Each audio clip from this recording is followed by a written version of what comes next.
It's been almost 60 years since Africans challenged themselves to work and collaborate as one. These discussions were led by the late Mwalimu Julius Kambarage Nyerere and Kwame Nkrumah from Ghana. Ambassador Richard Sezibera says those who brought the idea did not live long to tell the story. Despite all this, experts argue that the spirit of Africa has not been reciprocated or understood by her citizens.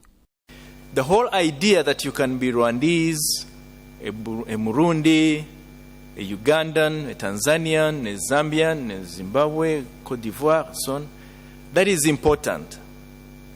But it is extremely dangerous if you define your nationalism as excluding others from your country.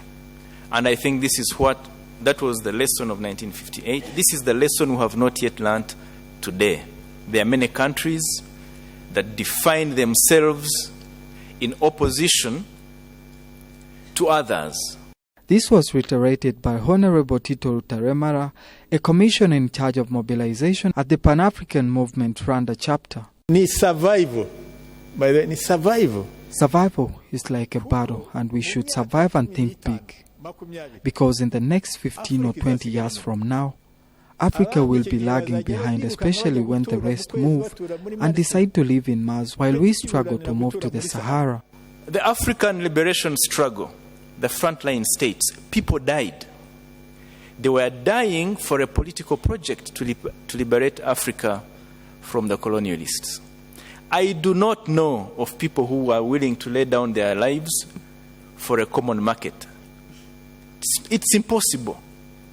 You cannot ask people to lay down their lives for a customs union. No. Therefore, African integration has to be and has to continue to be a political project. Mrs. Majoro Grace Caballo, who heads the Pan-African Women Organization, says that it is important that Africans join hands and become self-reliant. We have political will. Implementation is the problem.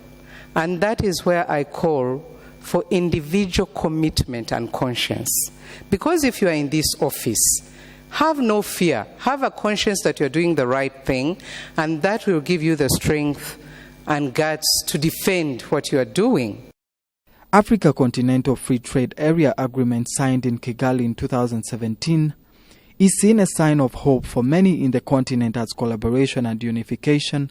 However, to this day, only 10 countries have ratified the agreement. Innocent Mugabo, RTV News, Kigali.